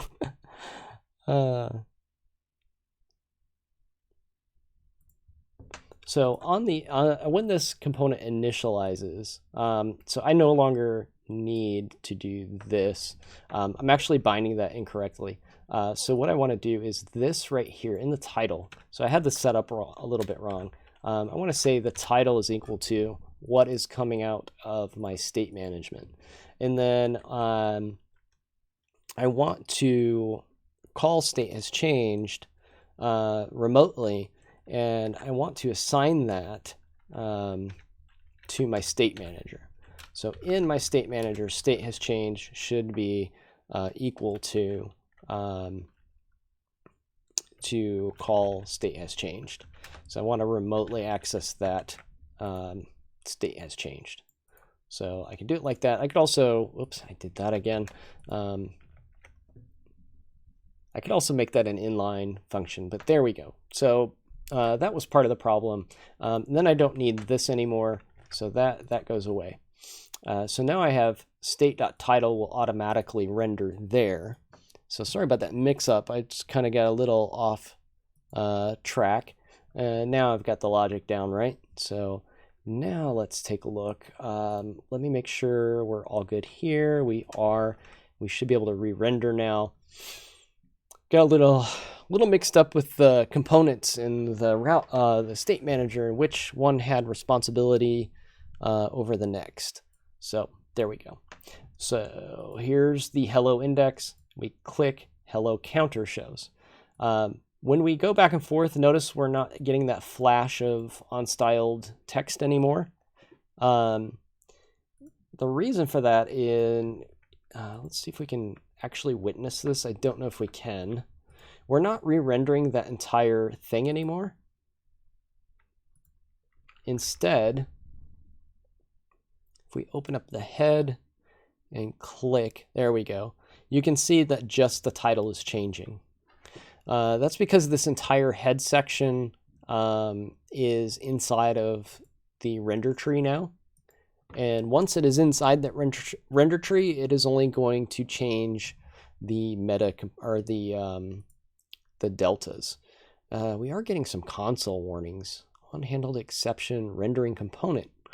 Null reference exception. We've got a lot of fun stuff happening inside here, and I don't know if it's because of what I did with the head of the page or not. It looks like it may be. If I load fetch data, which isn't doing anything with it, those console errors don't show up. No, they're actually not showing up now. Those errors went away.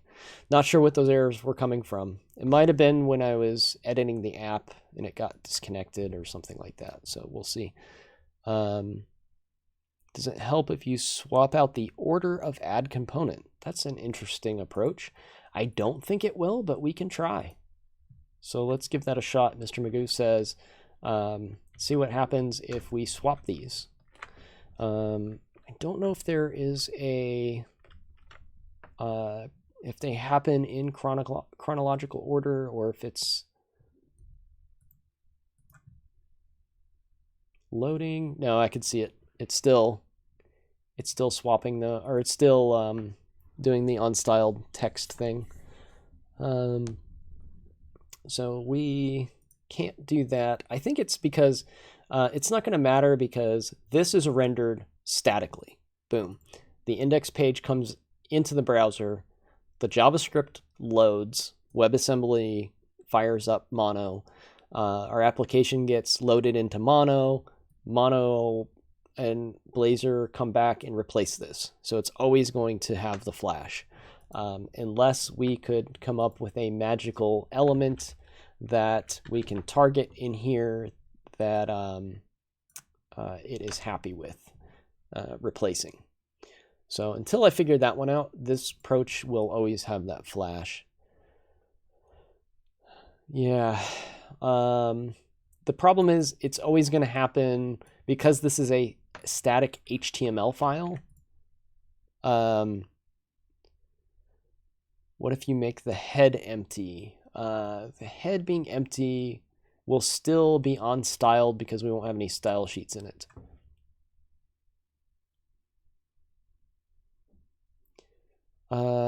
With pre-rendering, we could possibly do this. I'm completely on the client right now. So this may be a whole different story when we're running server-side. When we're running server-side or even hosting it from a web app, it might be different. So this is just I'm going with the toughest scenario where we don't have a server helping us at all. If we look at the server-side model, there is actually no index page. It is a razer page. So Lauren just tested, and with pre-rendering it works. So yeah, I'm going strictly on, this is a client-side static application, and there's no server involved. Once we have a server, this could potentially work better. And it may actually be implemented different too, because we have razer pages at our disposal. So I was looking at how client-side you might be able to handle this. So we can do that, and then we could also, now that we have the basics of this setup, we could go into our meta, and we could say at for each item in meta, it actually would be state.meta info, which is something I haven't created yet. We could iterate over some metadata values. We could put those in a dictionary inside of our state manager, and then we could say meta name equals at item dot name. And this isn't an object I have yet, so I'm not getting IntelliSense for that reason.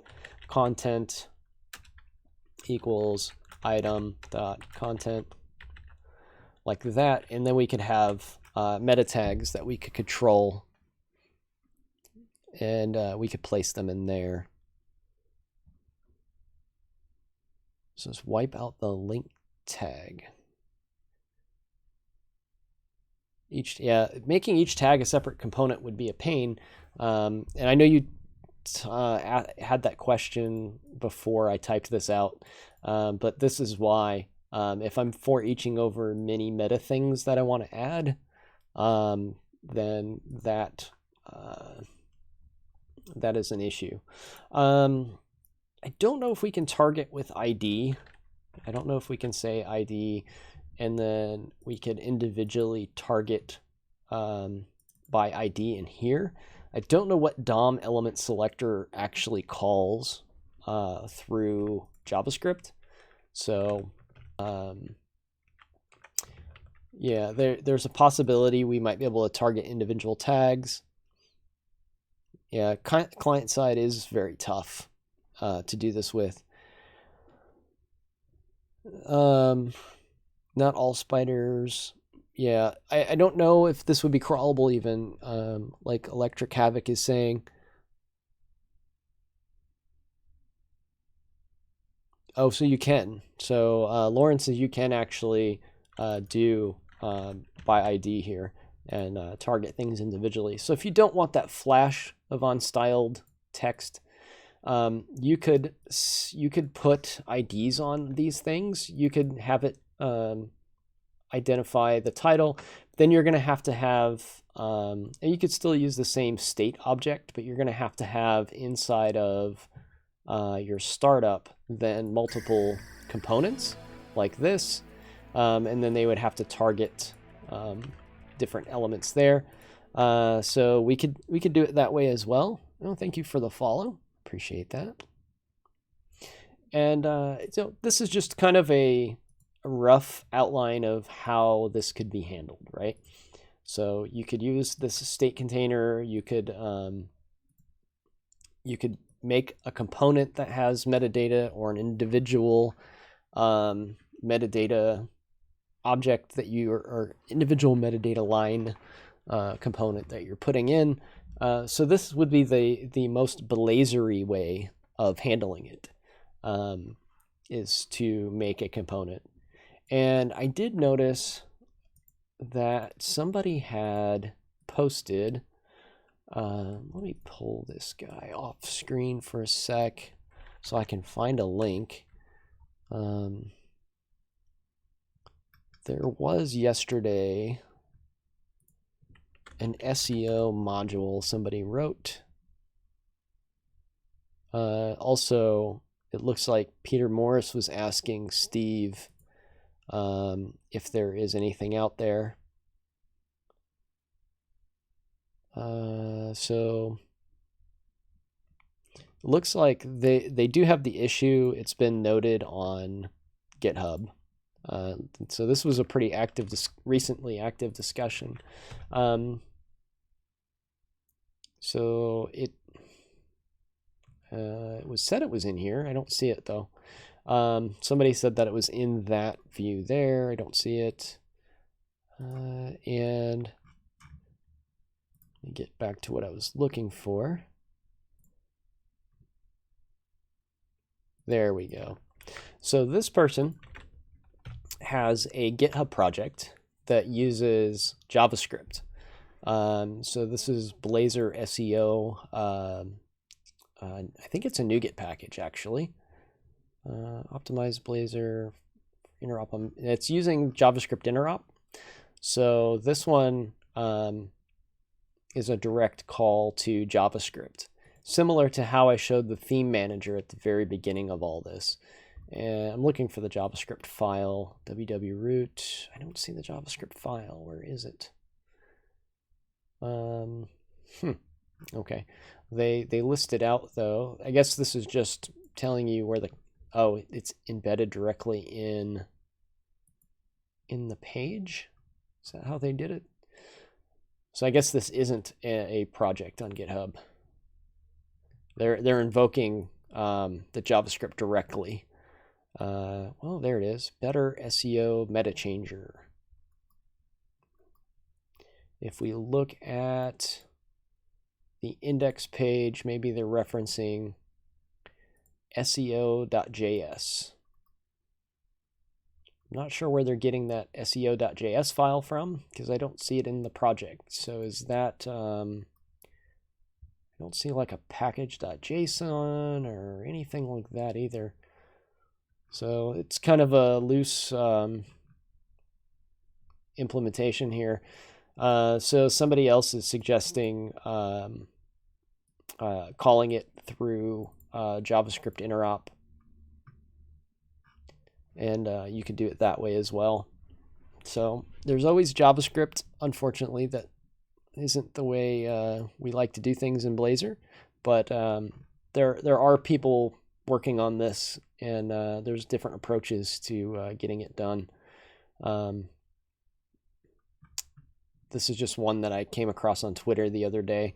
I thought it was a little more completed than it looks like it is in.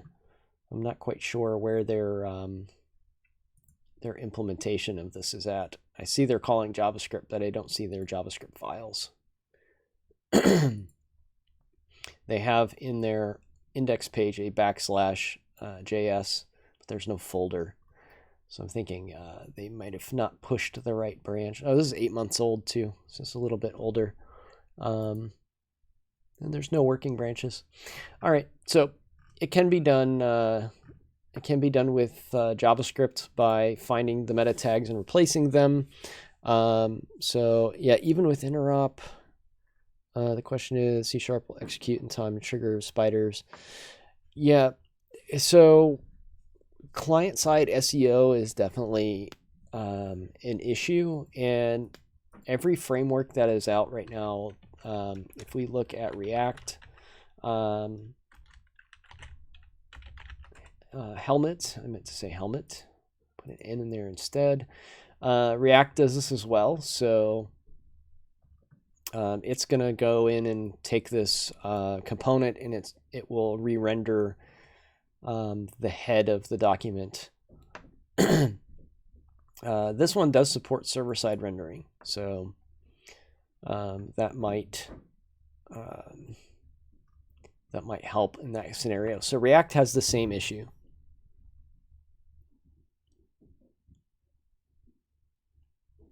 Yeah, it's different. It's different on server side.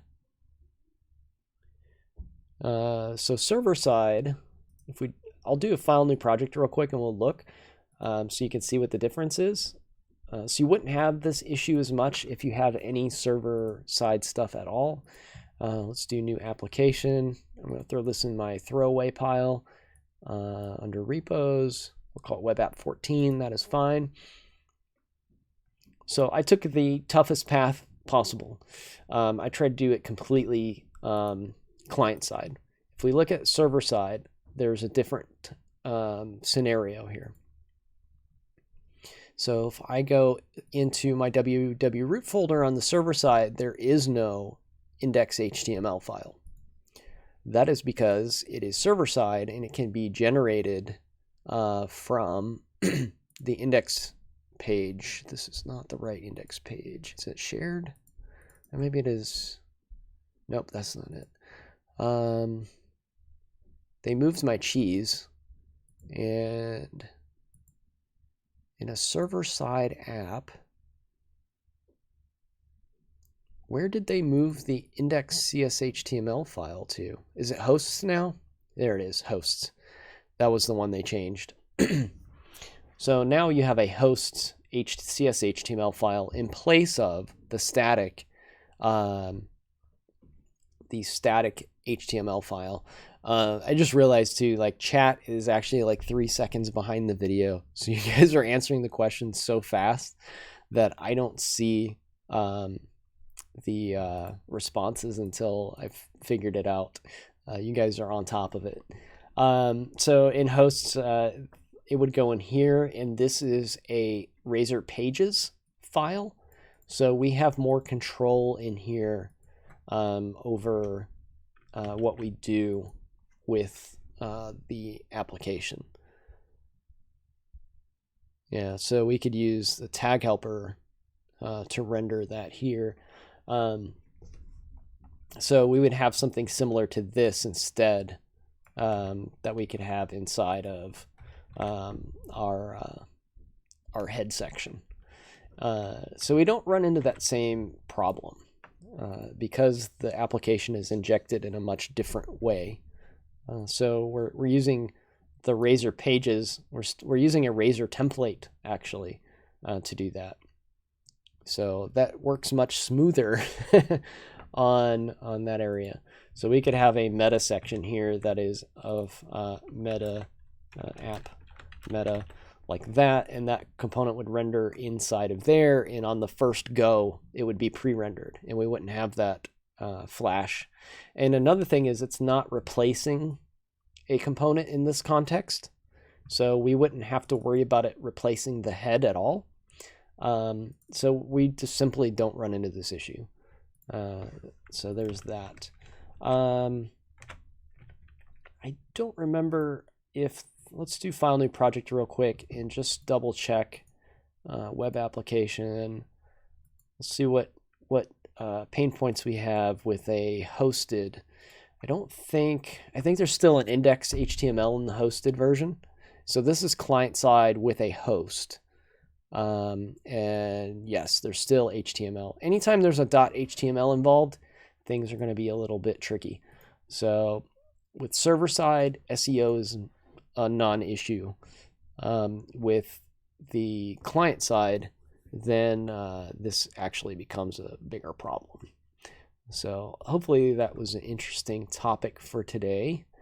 I'm sure some of you will keep hacking away at that idea and figure out something a little more robust and fail safe than what I showed, but it kind of shows an existing issue, and the team does know about it.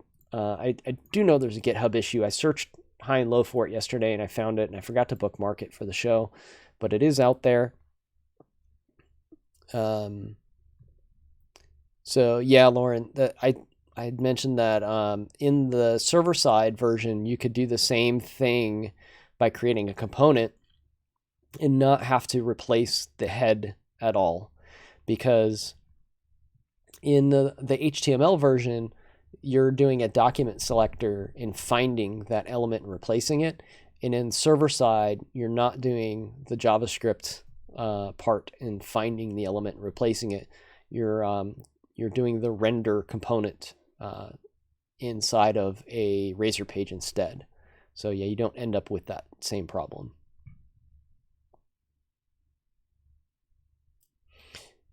Yeah, so the SEO thing, also one thing that would need to be looked at is in SEO, does it even matter? Do you get that metadata into the head in time for the crawler to get it?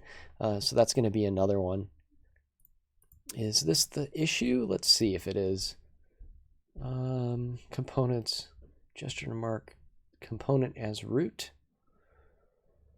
Root pre-rendered. I don't think this is the exact issue, but this is maybe a discussion that is coming out of the issue I saw. So let's see if it's on related to this issue. Maybe not. So that's not it either. Here. So if we dig through these far enough, I think we'll find it. Oh, that one's closed.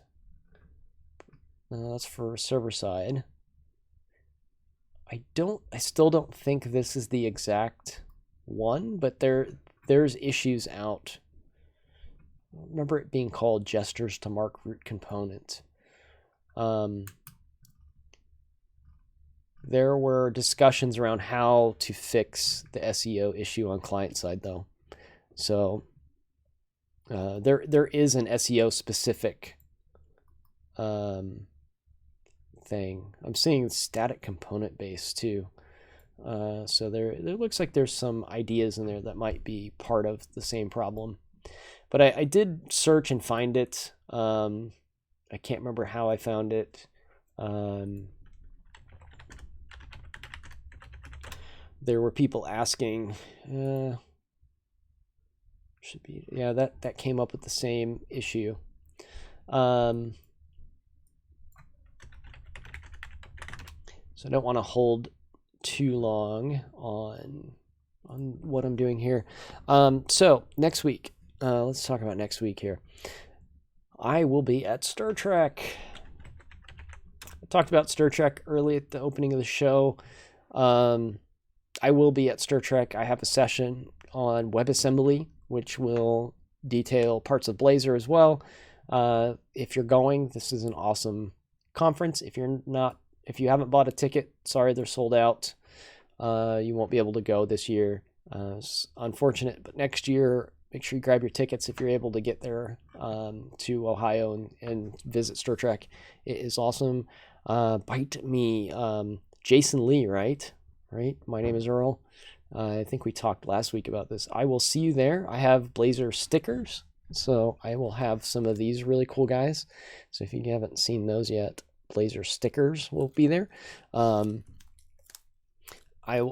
try to get to the booth early or see my session because I have a limited number of these stickers. I have a feeling they will run out. I've gone through 50 of them already. I didn't know they were going to be as popular as they are, and they are going fast. So Blazor stickers are coming.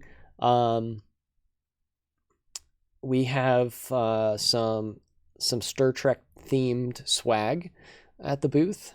Oh, sorry. Yeah, there was a question. I'm sorry. I saw it and I forgot to address that. Pete, I think might be the name here, was asking about when will filtering be part of the Tellerk grid. Tellerk.com / let's see, demos. Tellerk.com. So right now, the Tellerk grid has has sorting and paging. We do not have filtering yet. The next thing I think is on the roadmap is unfortunately, I think it might be grouping or I know we had this discussion yesterday, and let me take a look at something off screen. I don't want to give you false information, and I can't show too much of what I'm looking at here because it is on a private area that I can't pull up.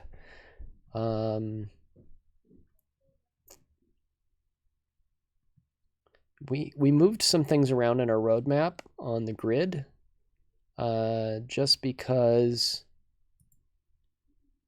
they the features aligned better with the things we were working on, and I can say it is on our roadmap, but it has been moved. So we had some other things come up that needed to be built first. So filtering is on a roadmap, and it will probably not be in the next version, but the following version would be time to look for that. So thanks for the Telerik grid question. Hopefully that answers it for you. It is on our to-do list, but it is bumped off by about one rev later. So we'll be bumping that product soon to take advantage of Blazor Preview 4, and in the next following release we should be getting filtering in there. So I'm going to go into Twitch real quick and double check and see if we have anybody else streaming right now. And if we do, what we can do is raid those guys like we did last week. And let's see, I don't see anybody in my Twitch channels streaming right now. Come on, guys. Let's see here. Maybe if come on. In my live coders stream section. No, none of my friends are streaming today. So while we had a wonderful raid from Mr. Jeff Fritz, unfortunately I cannot pay it forward. I don't have any. Oh wait, maybe, hang on. I might actually have somebody. That's the noise. I don't know what. Got an ad that popped up. Sorry. That played through. We've got Clark IO. We can raid him. He's got 35 viewers right now. He is creating music with code. Let's give Clark a raid. How about that, guys? If you don't know Clark, he is one of our streaming buddies. Let's take a look here. I wouldn't mind raiding your son, but I don't know if Fortnite is the right audience here. Let's see. I'm trying to remember how to raid. Let's do a quick slash here. All right, so we are going to raid Clark IO here.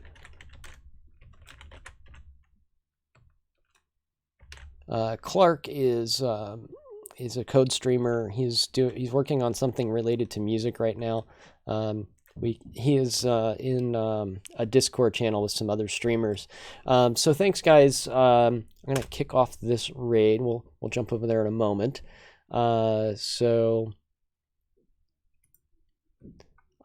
Thanks for coming on the show with me and listening to me try to figure out how to address this meta data thing. Next week, if I have a show, it will be earlier in the week. It is likely I might have to skip next week, though. I begin traveling on Thursday night, so if I do a show, watch my Twitter. I will announce it on the early in the week, and the show would actually air on Thursday around noon instead of Friday, because Friday I will be in Columbus. So yeah, so I will try to have a show on Thursday and see if we can do something. It's awesome to see that Blazor is now in out of experimental, and we're looking forward to building lots of cool stuff with it. So thanks, guys. Have a good weekend, and let's go jump into Clark's stream and see what he's up to. So he's got 34 viewers in there now. We're going to add probably about 30 or 40 more. Let's go on over.